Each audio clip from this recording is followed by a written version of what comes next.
Para falar mais sobre a atual situação da guerra e possíveis desdobramentos, eu converso agora ao vivo com o professor de Relações Internacionais da UFSM, professor José Renato Ferraz. Bom dia, professor. Obrigado por nos atender.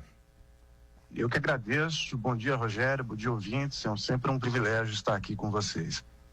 Professor, o que nós temos aí, o que a gente pode projetar, ou se é que é possível projetar alguma coisa em meio a este impasse? De fato, Rogério, é um desfecho bastante incerto, bastante imprevisível. É interessante que na área de relações internacionais a gente pode perceber que a palavra incerteza está sempre presente, né? A gente pode perceber com essa notícia que você acabou de relatar, né, dessa médica que acabou perdendo os seus entes queridos, seus filhos, né, que nós temos motivos razoáveis para acreditar que estamos diante de um grande genocídio, né? 50 mil palestinos mortos, 14 mil crianças mortas, violações graves do direito internacional e um impacto extremamente desastroso, né, na região da faixa de Gaza. E muitas das vítimas, principalmente da parte dos palestinos, são crianças e adolescentes, né, que estão sendo obrigadas a serem deslocadas, que estão enfrentando escassez crítica de água, de alimentos, de combustível, de medicamentos. É um cenário assim bastante tenebroso, né, e incerto, como acabei de afirmar. Perfeito. O senhor consegue fazer uma previsão a curto prazo se esse cessar-fogo que já está sendo negociado, essa tratativa para uma trégua de 70 dias, possa realmente acontecer? O senhor acredita nessa perspectiva? O Hamas já aceitou a proposta, né? Já não tem nem como, né, recusar uma proposta de cessar-fogo. Israel que está bastante reticente, né, nessa questão do cessar-fogo. Eu vejo também como incerto. Eu não diria para ti, Rogério, para o ouvinte, que é certo que o Israel venha a aceitar esse cessar-fogo, porque ficou muito claro, né, desde o início desse conflito, né, quando tivemos lá o atentado, as autoridades chamaram atentados terroristas, né, contra Israel, 7 de outubro de 2023, Israel praticamente reagiu de uma forma muito desproporcional, né, muito desproporcional, porque infraestruturas civis que foram destruídas, a gente pode perceber também ataques indiscriminados a civis, ataques a escolas, ataques a hospitais. E uma variável, Rogério, que às vezes a gente também não se atenta, né? Nesse contraste sombrio desse grande desastre e tragédia humanitária, a indústria de defesa israelense tem prosperado. Tem prosperado muito. E aí é uma questão, né, para o nosso ouvinte, né, para ti também, Rogério. Será que essas empresas vão aceitar e vão gostar desse cessar-fogo? Tem aqui um número até importante para te passar, Rogério. Opa, nos traga, por favor. A estatal Israel Aerospace Industries, que é uma das maiores contratadas de defesa do país, teve um aumento de 55% no lucro em 2024. Nós temos, então, o conflito começou a partir de novembro, né, de 2023, teve o atentado terrorista em 7 de outubro de 2023, e essas empresas têm prosperado demais. Então, veja, nós temos um cenário macabro, sombrio, que crianças estão sendo vítimas de vários ataques de Israel, mais de 14 mil crianças morreram, e essas empresas de armas prosperando demais, né? Então é um cenário assim bastante triste, bastante desalentador. É um aumento, um crescimento de 50%, o senhor falou? 55% do lucro. Isso seria através da venda de equipamentos bélicos, professor? Isso, venda de equipamentos bélicos, né? E é claro, né? À medida que também Israel tem sido bem sucedido nesses ataques, as exportações também crescem, né? Sim. Crescem demais, porque outros países também ficam interessados, né? Na tecnologia, nas armas. Na própria tecnologia, isso. Então esse também é uma variável, às vezes, que a gente despreza, né? Em relação aos conflitos, às guerras, mas a gente, claro, fica atento, né, à questão das vítimas, né, que é a nossa maior preocupação também como internacionalista, mas a gente também tem que ver que o que está acontecendo, que as empresas de armas, quando há conflitos, elas sempre têm prosperado.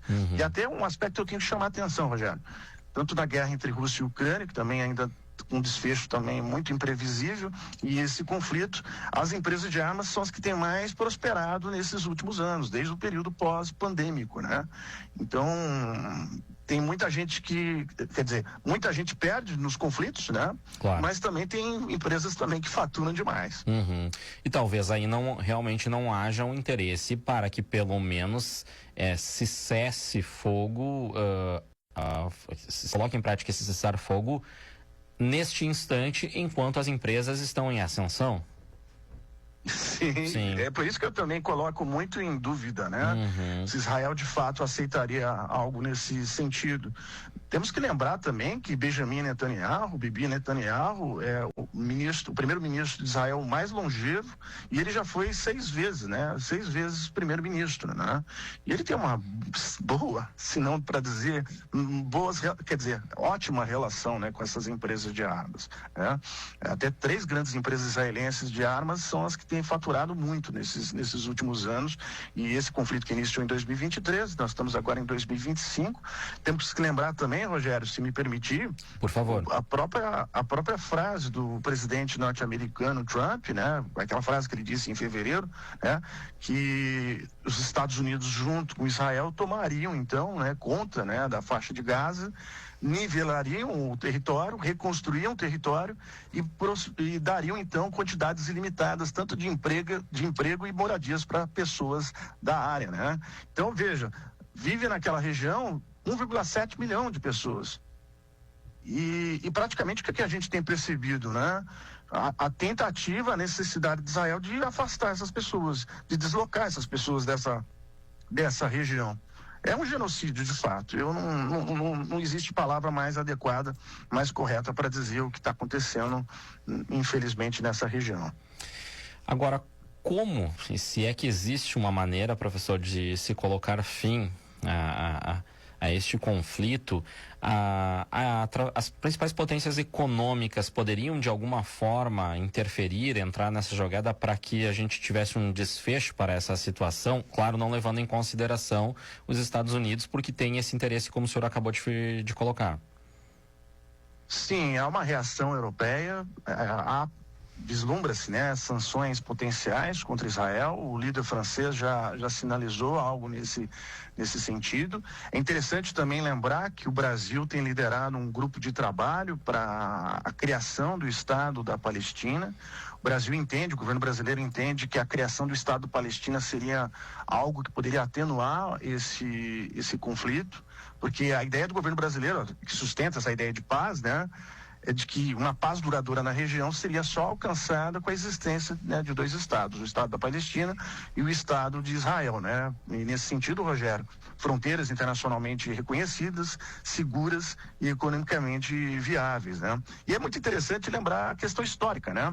Já que o Brasil lidera esse grupo de trabalho com essa proposta da criação do Estado da Palestina, porque o Brasil também teve um protagonismo junto com o seu Oswaldo Aranha, né, na questão da própria construção, existência do Estado de Israel, né, e o surgimento do Estado de Israel, isso em 1947, né, com a resolução 181. Até é muito curioso, Rogério, que o próprio Oswaldo Aranha, em 1948, foi muito homenageado em Israel, né, quase foi indicado para o Prêmio Nobel da Paz, e várias ruas e praças, por exemplo, homenageiam e batizaram o nome de Oswaldo Aranha, né, em homenagem a esse protagonismo do Brasil, do Oswaldo Aranha, em relação à criação do Estado de Israel, né?